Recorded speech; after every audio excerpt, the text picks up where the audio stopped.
Hello， 大家好，又係 V 幣二輪騎士，我係 Sunny， 我係 Francis。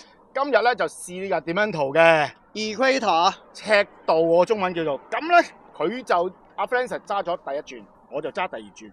嗱，我問阿 Francis， 你對呢架車有咩感覺咧？哇，整體嚟講啦，咁佢算係一個細 size 嘅電樣啦。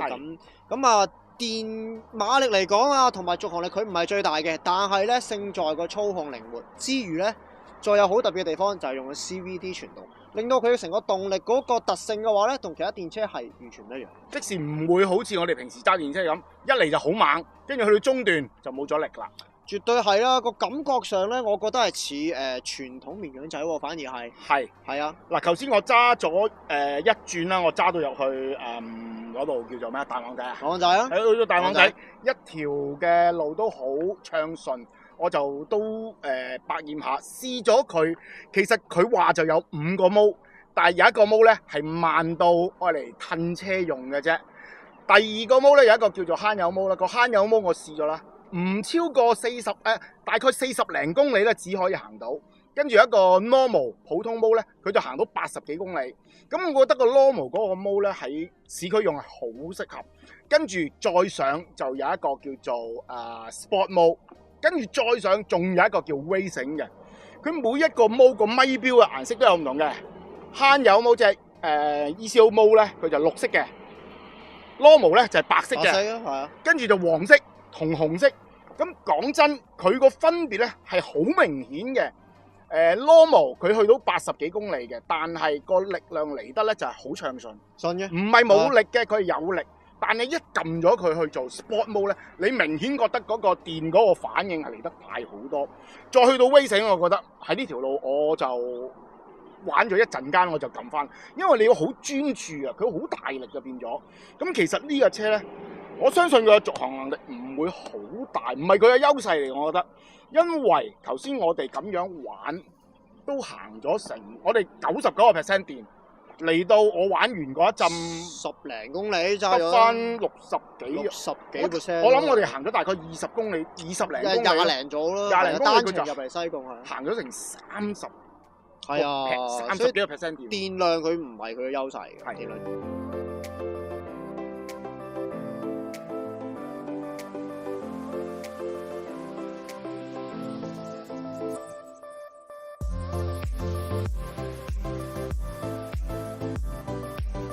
但係佢有另外一個優勢就係，佢用中速嘅充電系統，唔係我哋嗰啲慢速，佢可以喺30% 電量去翻80%咧，只係需要個半鐘頭到2個鐘頭。廠方數據啊，廠方數據。但係我哋一陣間都會試，因為代理方面已經揾咗個停車場，我哋一陣間做完嘢去飲下午茶嘅時候，就試差佢1個鐘頭，睇下佢。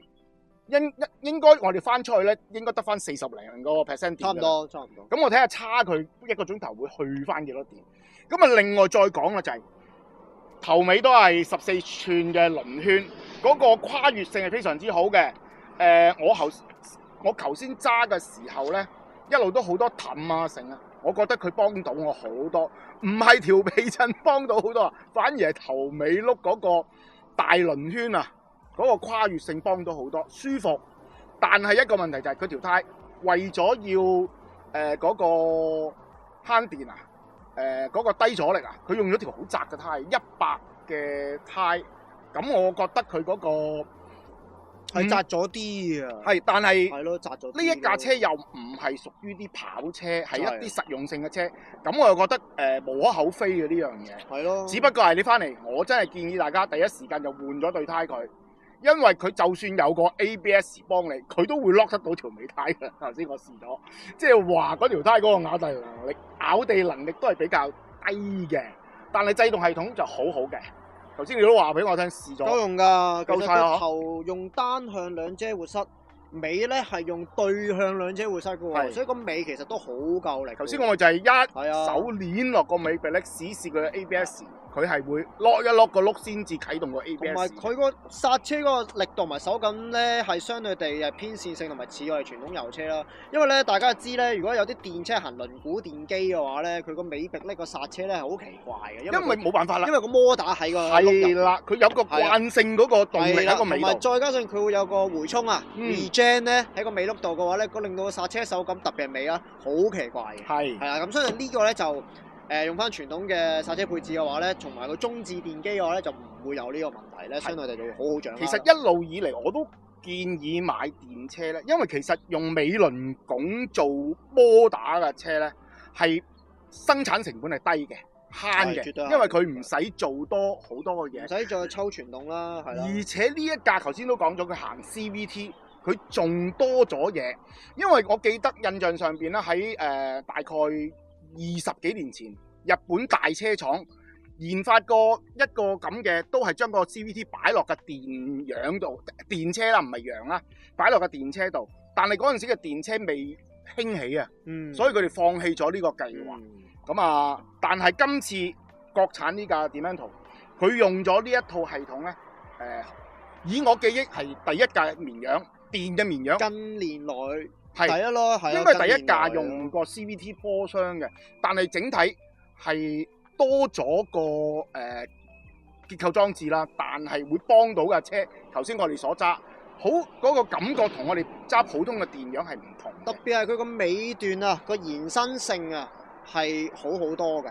即係咧普通電車嘅話咧，佢啲力大部分喺前面啦，大概0至60公里啦。你當你到70-80打上之後咧，就會 feel 到開始吃力啦，同埋佢會變慢。但係咧因為有 CVT 咧，令到佢尾段有變速嘅話咧，令到佢尾段更加可以伸長咗，更加延長咗個尾段，個動力帶再長啲啊。係，因為其實電嘅車嗰個扭力好大，如果有 CVT 幫手咧，其實真係可以將嗰個尾段嘅延伸性更加好嘅。同埋記得喎。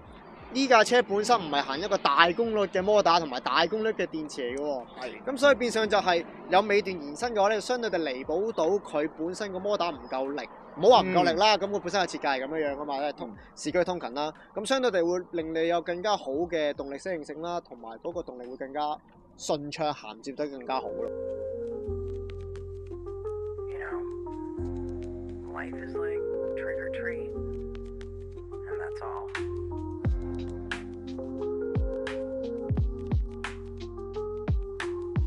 另外一樣嘢啦，你見到係平地台，但係地台下邊其實係一個電池嚟㗎。呢架車唔可以拆電池叉電嘅。其實我咁多年以嚟見到嗰啲話所謂可以拆2嚿電池翻去叉電咧，其實呢一個係喺一個好無奈之下嘅設計嚟嘅。點解咧？因為你拎嗰2嚿電咧，話俾你聽係成20幾30公斤重㗎，好重㗎。你係如果日日咁拎咧，我相信係都幾辛苦。除非你架車係可以泊正屋企樓下，同埋跟住拉入去 lift 啦，同埋你嗰個停車場係有電位俾你啦。係，但係好少啦，依家係。係而家我覺得呢一啲咧，如果佢真係有啲充到電嘅地方咧。呢啲車其實用一個中速或者遲啲，我希望會有快叉呢，咁就可以解決咗一啲叉電嘅問題嘅。咁呢一架，因為佢電池擺咗喺呢度，唔需要嘥咗個座位底，個座位底係足夠擺到一頂大頭髮，裝埋藍牙耳機喎，我仲擺到對手套。Z8係冇問題嘅，澄清下 Z8 啊，Zoe 嘅 Z8 冇問題嘅。係，但係所以呢一架呢，我都覺得係個實用性都高嘅。只不過係你有充電嘅方法，你就係會方便好多啦。另外就係佢個座位啦，用咗2浸式嘅設計，將個乘客座位就分離咗啊，令到你可以裝箱啊成咧，唔需要將個箱擺到咁厚，令到嗰個重量可以向翻前移。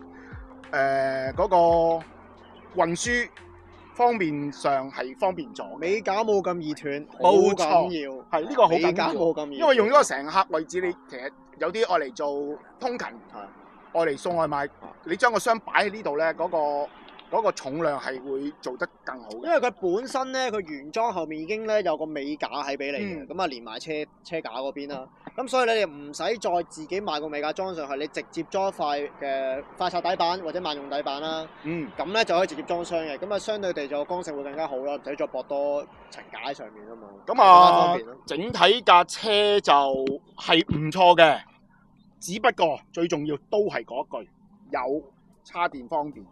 你自己有叉電嘅地方，你就會方便好多。如果唔係嘅話，你要叉電都要揾停車場，或者係揾有得叉呢個中速嘅叉電。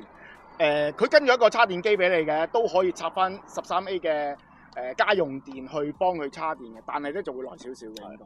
最緊要有中充嘅情況下嘅話咧，你可以同用4個轆嘅充電機或者充電樁都得啊，好緊要係啦。因為假設我哋揸車去停車場食個飯啊，咁你電車咁依家好多新嘅停車場都有中充嘅叉電樁啦，咁相對地咧就會方便好多啦。嗱，另外仲有而家唔知大家有冇發覺，你有啲好多地鋪啊，係有啲充電嘅地鋪，唔係停車場嚟㗎，佢係專係 for 啲私家車去充電嘅。如果將會有越嚟越多呢啲咁樣嘅充電嘅電單車咧嘅綿羊咧，我諗佢哋都會做生意，佢哋都會開放，因為個電單車咁細，左攝右攝喺佢哋嗰啲充電嘅地方，佢收你30啊、40啊1個鐘或者2個鐘咁樣，你咪充電咯。我諗佢哋計度數咁嚟計啦，咁係咯，仲有差幾多度電？慢慢延長到去延伸到去，將會有啲咁樣嘅發展咧。呢啲車係會幾方便嘅，相對地會比較越嚟越偏向依家電動私家車嗰個使用習慣咯。係啊，因為你如果要發展電車，即係政府都話要減少呢個燃油車啦。你如果要發展電車，你一定要有呢啲配套嘅。政府如果唔搞或者係私人唔去幫助到電單車嘅電車發展咧，你係呢個係死症嚟嘅。香港你全部都住喺屋上邊，有幾多個住喺村屋啊？或者係甚至乎你住喺村屋，你都要預計你可以拉到條線去叉電啦。咁啊，今日呢架車整體我都覺得幾滿意嘅。一陣間我哋再試埋嗰個充電系統點樣，再話俾大家聽。講到呢度。嗱，嚟到呢啲充電樁，我哋又試一試佢睇咗時間，一陣間插咗落去，我哋去飲茶，睇下用幾多時間，叉到幾多個 percent 電。我都係第一次咁叉電，啱啱好，搞掂插咗去。